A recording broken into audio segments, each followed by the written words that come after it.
Hey there, this is Manisha. I'm joined today by a special guest, Steve Correa, author of The Indian Boss at Work, Thinking Global, Acting Indian.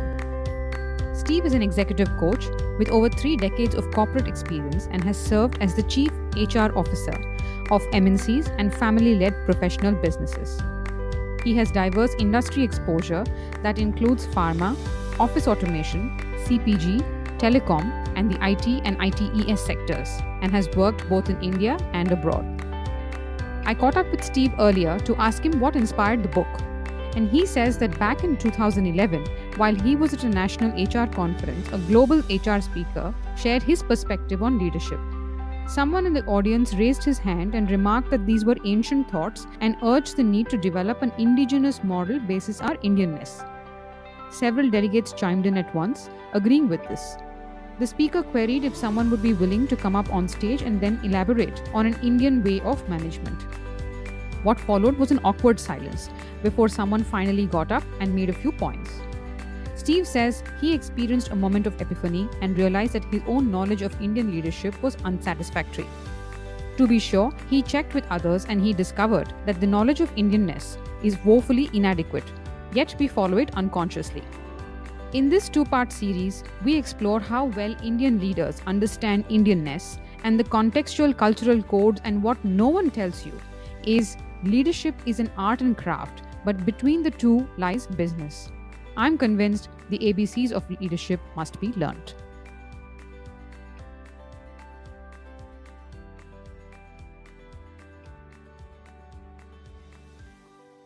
Hey Steve, good morning.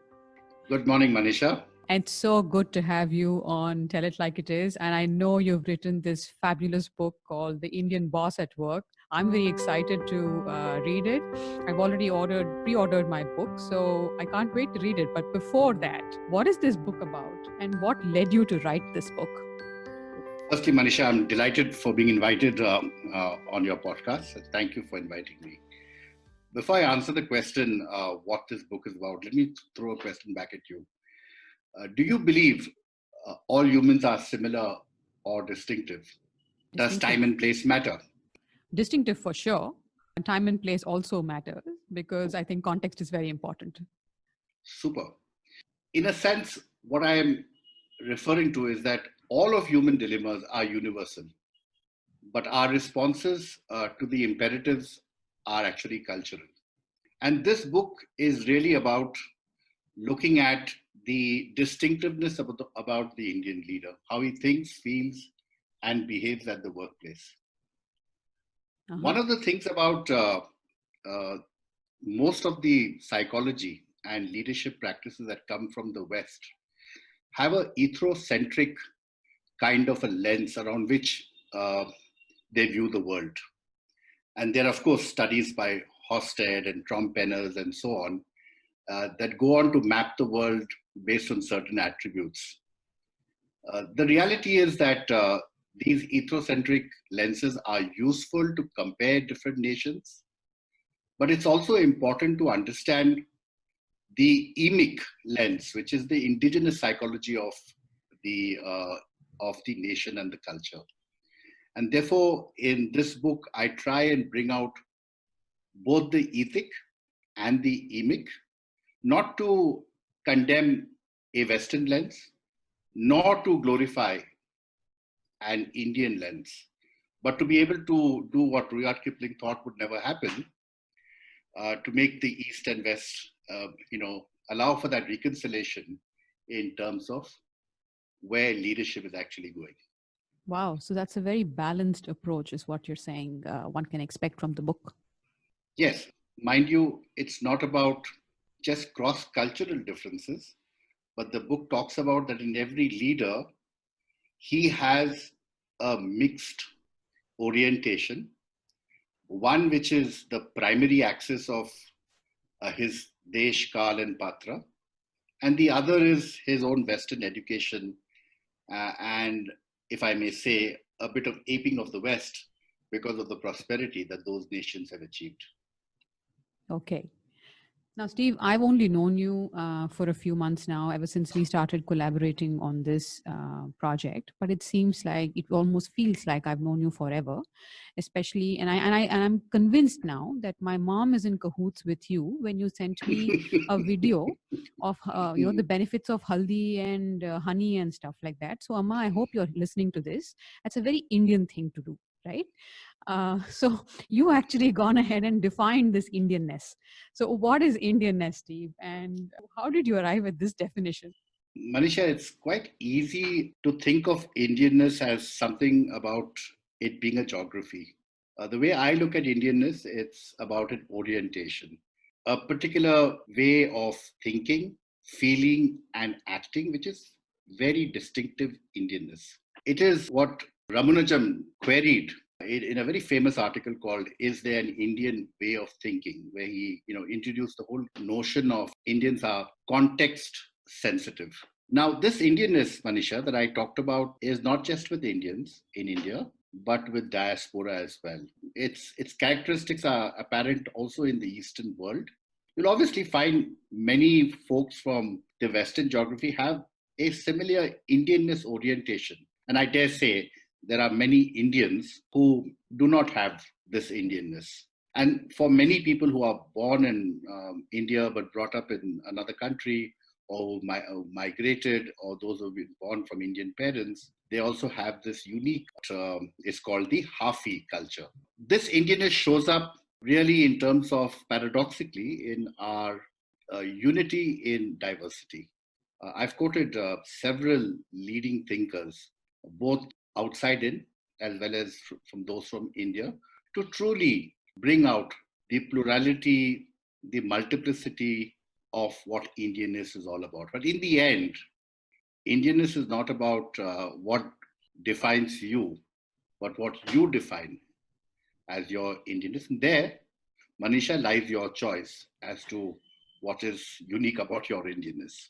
When you think about Indian-ness and the impression that Silicon Valley has of Indian is one of jugaad, right? It's also celebrated. Books have been written about Indian jugaad. How does this conform to the definition that you have introduced in the book? Thanks for that, Manisha. And I think the term jugaad is often technically used in a derogatory sense, almost implying what we say in Hindi, using the patni galli, the quick way, often not in an ethical manner. Yet the term jugaad, as I use it, is really the quality of the Indian mind, his resourcefulness, his resilience, his adaptability to get the maximum bang for the bucks, or what we say paisa vasool. And very often it's really this whole notion of his creativity, innovation, and being able to manage all the adversities. I, however, do admit that this jugaad often has led to Indian leaders, Indian folks being seen as being hypocrites. That's true. So that prompts me to my next question for you, which is this apparent contradiction that we have as Indians. So much as we like to say we are like this only, this only differs from place to place in India and from region to region, right? So how does one explain that apparent contradiction? So I earlier mentioned about Indians are very context specific. So you would expect an Indian to work by principles rather than a hard, fast rule. And in the Western world, a rule is a rule is a rule. And there is that whole notion of equity. In India, you'll hear most leaders talk about it all depends. And it really does. That's the MBA answer. Yeah, because it's really about everything in the sense of a context. What can make it clear perhaps is a metaphor. Let me take the example of the river Ganges, originating from the Gangotri. It will, if you define the waters as the human spirit, it will take shape depending on the context. It will come down quickly depending on the slope. It will broaden up depending on the banks. It will turn into a rapid when it confronts rocks. It will leap over a waterfall, etc., etc. So you have to see Indian leadership as being contextual. He is this and he is that. He is this in this situation, and he's that in that situation, and more importantly, he is much more. So if I look at, if I look at the Indian leadership, unlike the way it's often described in the West, which is that human beings is seen as a verb, as a noun. It's a trait. It's the way he is, and it's fixed. For me, I hold Indian leadership as a verb in continuous making of his being, which is the inner self, and his becoming, which is his relationship with the world outside. And he's in a constant state of continuously working with his being and becoming. Does that make sense, Manisha? I'm thinking actually as you're talking about this and explaining this, Steve, to my mind, this seems like a thali, right? It has Yes. a bit of everything, and that's making me hungry too. So yeah. so on that note, I am going to segue into the next question that I had, and this I'm looking at the excerpt of your book over here, which is you've got these facets of an Indian boss that you've tried to explain. Tell me about that. Yeah. So I'll start by saying, Manisha, that I've called them facets, and you can think about it as a diamond that shines and shows itself in a particular context. And therefore, he has multiple facets in that sense. He's polyphrenic of many forms, a Berupya, right in different ways, like Krishna, appropriate in different kinds of situations and stances. He may have a fixed core, and one of the things we found that the fixed core is in the private sphere, as he is reasonably flexible across the workplace. Now, one of the things about the Indian trait is, like the Sanskrit word Anikanta Veda, is that it is of having many sides, many manifoldness. It's almost like, as you were saying, a thali, a garam masala, a quiver full of potency, a kaleidoscope of characteristics. And excuse all my mixed metaphors in this place. Lunchtime. It's really also a combination of the past and the present, the modernity. So it's got a kaleidoscope of what is modern, and yet it has the dance of the Shiva, the Tandvam of the past. So these are multiple kinds of metaphors that you can hold on to. But in the book, I talk about the traits, which are essentially what I've used as a mnemonic: DESI, DESI, LEADER, DESI leader. Mm-hmm. And on each of them, like for example, D represents that he or she is, on one hand, directive and at the same time nurture. It is not or, but is directive and nurture. And I go on to describe these various aspects as to how it unfolds both at the workplace, in society, and at home. Oh, I love that. Desi leader, is it? And Yeah. I hope you're going to expand that for us. The DESI leader, it's there in my book summary. I'd invite all the readers to go to the website and get a free summary of this entire thing. Oh, do And tell of us course, the URL then. so it's stevecorrea.co Okay. is where you can access the website. And that's where one will find the mnemonic Desi leader and what that actually stands for. Absolutely. And like I said, Manisha, there are so many traits that one can associate, and really the Indian leader is to be seen in the plurality of these traits rather than in the distinctiveness of one or the other. For he is of many forms, and it is the context that brings him out. So, for instance, I mean, if you look at all the conversations we have, we find it very difficult to say he is this or he is that. We would end up normally saying he is great in these situations, but he's not so great in this situation. And the reason for us is context is extremely important. We tend not to describe people in absolutism. Lovely. And I'm really loving the intrigue that you've also built up over here. So now you've worked with a lot of firms, Steve, some really big giants as well. How does the Indian boss differ from from his or her Western counterpart? So if I look at leaders across, they all have similar qualities around, the y-axis and the x-axis of their orientation towards people and towards performance and so on. And of course, there are huge amount of research that's available in terms of how Indian leaders are and the Western, and much of it I've described through a lot of research that's done on Indian leadership, as well as there in the West. I do want to pick a few things though. One is that behind the leadership that's practiced is the leader. And I want to go back to the orientation of the leader.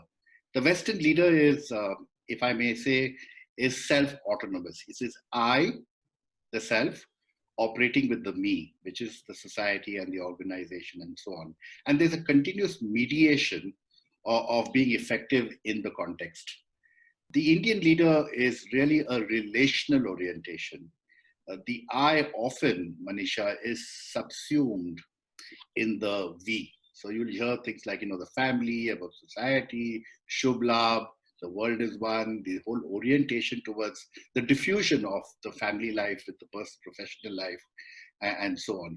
So you'll find a whole relational cathexis that's coming from, including the family system, other systems that seem to become very manifest in the Indian leadership behavior. I think some of the other elements are resilience, jugaad, some of the inherent traits of the country, such as humility, are very strong characteristics of what makes the difference between Eastern and Western. And that's one of the reasons. And lastly, I want to talk about adaptability in different situations. Right from young, the leaders have had to constantly try and overcome difficulties, circumvent all the challenges, and so they have an inbuilt mechanism of being able to adapt, and with a very strong vision of hum honge kamyab ek din. Wow, wonderful. Resilience. I love that word.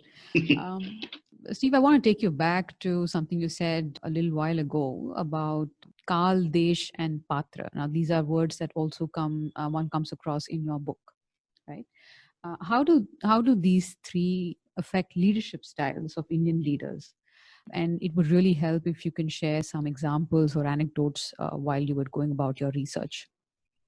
So while Manisha, I talk about Kaal, Desh, and Patra, the reality is that Kaal, which is the time, Desh, the region, and Patra, the personal characteristics, they are true for Western worlds as well. I mean, the whole leadership literature actually is an indigenous psychology of the West, which is presumed to be relevant for the rest of the world. But if you look closely at the Western literature, you will find that it is Western, written mostly by males, educated folks from an industrialized nation, rich and democratic.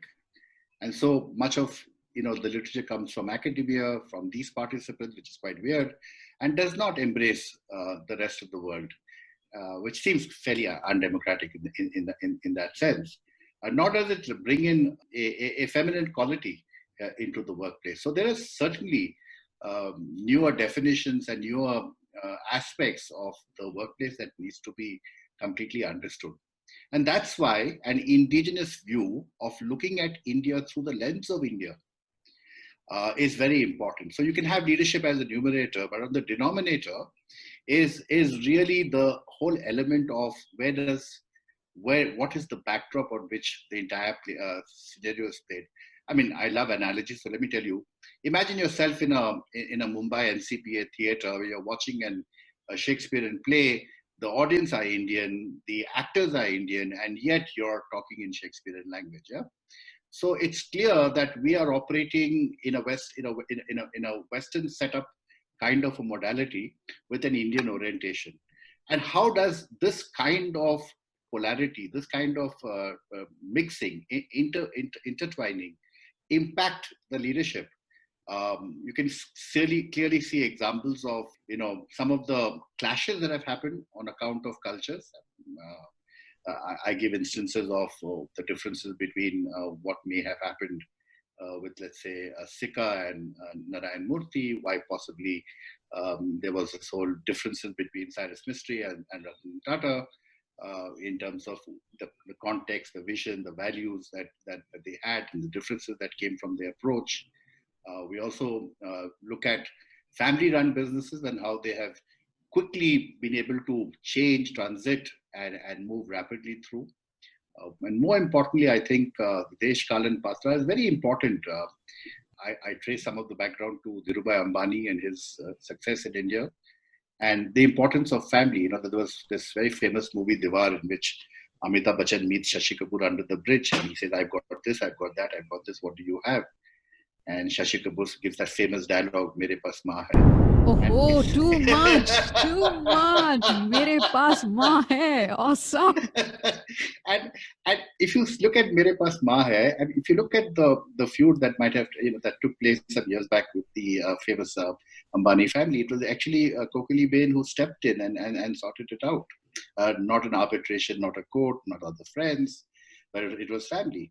So I think if only one understands the whole context of this, the 7,000 years of our history, understand the implications of our Kaal, our Desh and Patra, that we would be able to understand, really our own leadership style.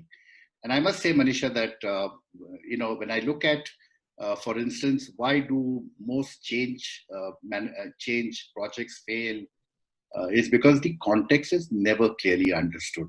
It's like throwing lovely seeds of leadership practice, but not understanding the soil. Oh, lovely. And my book is about really is to know your soil and practice your leadership. That is your seed in that soil. Be the best you can in who you are, rather than being something you're not. Oh, brilliant, Steve. That's really nice. How we look at our dharma, or you have the karta in the family, right? And he seems to be driven by duty. So is that a notion that's upheld in your book, or do you dispel it, and how does that play out? Fabulous. You've brought me to two very important Indian words. Let me take the first one, Karta. Karta is really the head of the family, and he is looked at as having the simultaneous qualities of being strict, disciplinarian, often at times aloof, a protective father, nurturant, and in all the various labs I've done, my own years of experience, father is a very significant role model. I've done several studies, and it clearly showed no matter how many celebrities you have out there, Dr. Kalam and Sachin Tendulkar, blah, blah, blah, dad always comes out number one because he's the asli hero. And, whichever way you've experienced dad comes through. Your experience of dad in the primary system plays itself out powerfully in the secondary system. I posit that in the Indian organization, the boss willy-nilly, unconsciously becomes dad. It is projected, and I talk about this whole area of projection, sibling rivalry, how the response of an adult to the karta in the workplace ends up with subterfuge, manipulation, passive aggression, and how it plays itself out in internal politics, etc., etc. And the overwhelming responsibility that the karta has. And he keeps saying, the organization is a kutumba, it's a parivar, it's a family, and the extra territorial boundaries that he goes, crossing over in that role. And he gets beaten up for both. If he's too strict, then he's seen to be a tyrant. If he's too soft, he's seen to be favoring one child over the other. So damned if I do, damned if I don't. And therefore, some of these dilemmas, contradictions, dharam sankatas come up for the karta in his effectiveness in the workplace. JBP Sinha has clearly clarified that all of these Western models, charismatic is really a narcissist leader in India. I mean, eventually comes through in my own experience. A laissez-faire leader ends up becoming disapproved.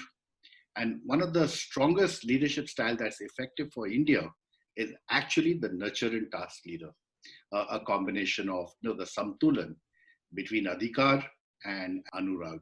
And when a leader can bring both of those facets together and plays that out in the workplace, it is effective. Unfortunately, a large number of Indian leaders are not as effective as the ones that we see showcased in the Western stage and in the Indian arena. Would you like me to go to your next part of your question, Manisha? Yeah, please do.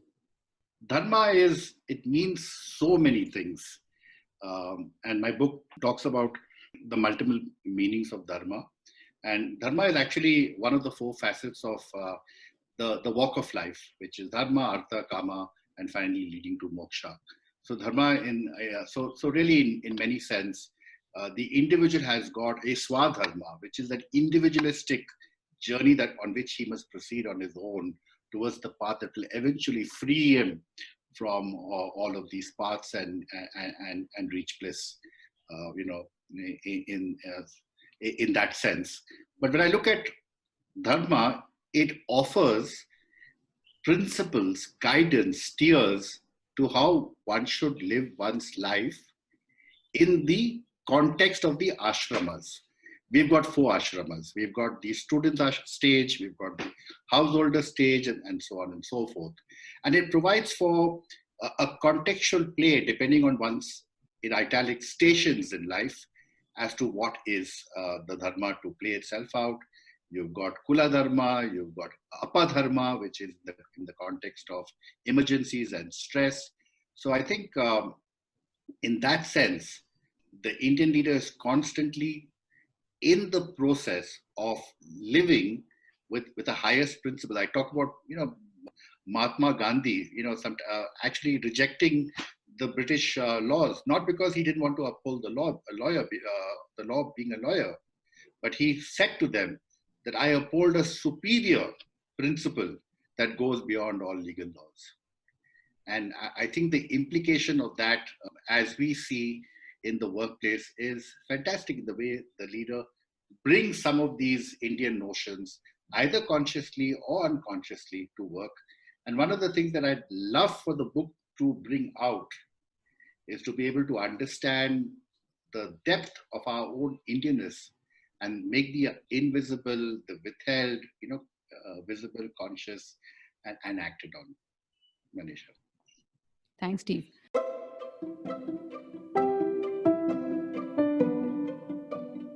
In our 2-part conversation, we cover the concept of Indian-ness, the role of Kaal, Desh, and Patra in our work lives, contrast management philosophies prevalent in the East and in the West, the 4 varnas of life as described in ancient texts, the role of Dharma or duty, and Karta or the head or leader in the work context.